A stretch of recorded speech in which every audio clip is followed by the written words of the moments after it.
Hello மகள் இப்போ நான் பார்க்கணும் ஹாய் படத்துலேருந்து ட்ரெய்லர் இறக்கியிருக்காங்க.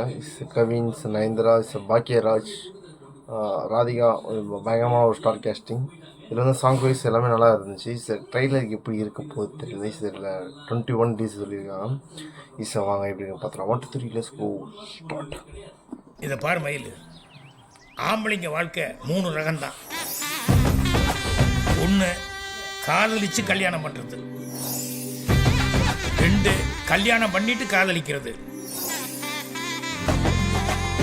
3வது காதலிக்கவும் முடியாம கல்யாணமும் நடக்காம வேஸ்ட் கேஜா சுத்திட்டு இருக்கிறது.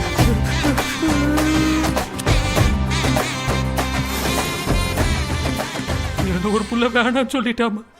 யாரு அப்படி சொன்னது?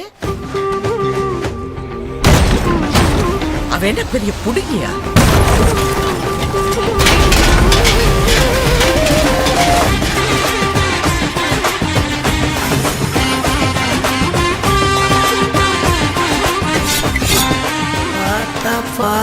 நாட்டுல அவனுக்கு எவ்வளவு பிரச்சனை இருக்கு. ஆனா நீ என்னடானா ஒரு புள்ள லவ் பண்ணலன்னு சாக போறேன்ற.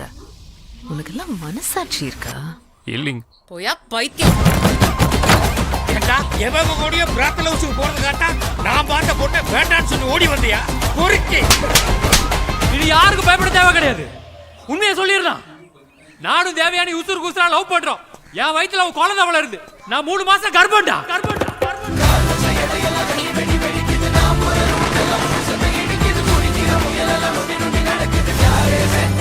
என்னை விட நீ கண்ணாடி மட்டும்தான சிறுசா போட்டிருக்க. மற்றபடி உன் சமாச்சாரம் எல்லாமே பெருசா.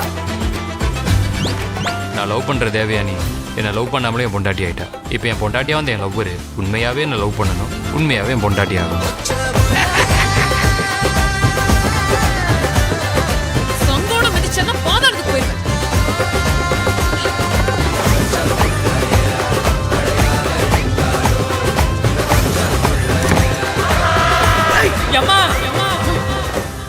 எப்பேற்பட்ட பொண்ணா இருந்தாலும் நீ எடுக்கிறது ரொம்ப பெரிய ரிஸ்க்.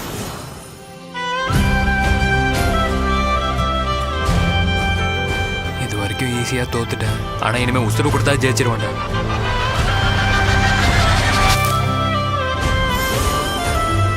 அப்படி எங்க எல்லாரையும் ஏமாத்துறதுக்கு என்னடா வருத்தவ? அவளை மாதிரி இன்னொருத்தையெல்லாம் கிடைக்க மாட்டாமா.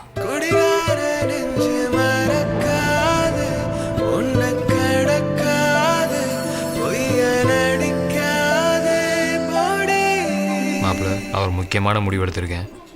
ஷாக் ஆகாது. வெளிநாட்டுக்கு எதுவும் ரேஸுக்கு போக போறியா? இல்லை இல்லை, ஏதாவது கட்சி ஆரம்பிக்கிற மாதிரி பிளானா? இல்லை. அப்போ நான் ஷாக்காக வாய்ப்பே இல்லை. ஓ சாரி ஃபார் த டேட் மாற்றிட்டாங்க. ஆகஸ்ட் 28. ஒரு ஃபன் ஒரு லவ். அதான் லவ் பண்ணிவிட்டு கல்யாணம் பண்ணுறவன், கல்யாணம் பண்ணிவிட்டு லவ் பண்ணுறவன். 2 பேர் ஒரு கேட்டகரி இருக்காங்க. அதில் என்ன கேட்டகரி அந்த சிவன் வரும்போது முருகான்ற பாக்யராஜும் கவினோட பர்ஃபார்மன்ஸ் இது அவுட்ஸ்டாண்டிங்காக பயங்கரமாக இருக்குது. வெரி வெரி பயங்கரமான ஒரு ஃபன்னாக இருக்குது. தெரிஞ்சு நயன்தாரா தான். ஒரு ரக்கட்டான ஒரு பொண்ணு, எதுக்குமே பயப்படாத கத்தி அடித்து சண்டை போடுறதா இருக்கட்டும், அவங்க பண்ணுறதா இருக்கட்டும். அதுக்கப்புறம் கிளைமேக்ஸில் ஒரு எமோஷன்ஸ் அதை கன்வே பண்ணுறதா இருக்கட்டும். ஒரு பயங்கரமான ஒரு change over for the Nayanthara. Professor இருக்கார். அதுக்கப்புறம் ராதிகா மேம், அதுக்கப்புறம் பாக்யராஜ். காம்பினேஷன் பயங்கரமாக இருக்குது. குரேஷி வராது. விஜய் டிவி குரேஷி ஒரு சின்ன எக்ஸ்ட்ரா கேமியா மாரி ஒன்று வராரு. ஒரு நைஸ் ஒரு பயங்கரமான ஒரு ஃபீல் குட் மூவியாக இருக்கும் நினைக்கிறேன். லவ் எமோஷன்ஸ், இந்த ஃபன் பயங்கரமாக இருக்குது படத்தில். ரொம்ப அருமையாக இருந்துச்சு அந்த ஃபன்ஸ்லாம்.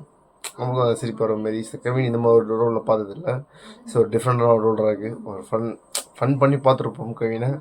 இது ஒரு ஃபேமிலி ட்ராமாக்குள்ள ஒரு ஃபன், அந்த ஒரு எமோஷன்ஸ், அந்த லவ் எப்படி பட்டு அவர் வெளிப்படுத்துகிறாருன்னு தான் ஒரு ஸ்டோரி டெல்லிங்காக இருக்குது நினைக்கிறேன். சஸ்பென்ஸாக இருக்குது. எப்படி இருக்க போகுது இல்லை. 28 ரீசன் நினைக்கிறேன். Ready exam for the movie for that hi. Wait பண்ணி இப்போ படம் வைக்கிட்டு அவ்வளோ மக்கள் தீச்சு நினைக்கலாம். பாய்.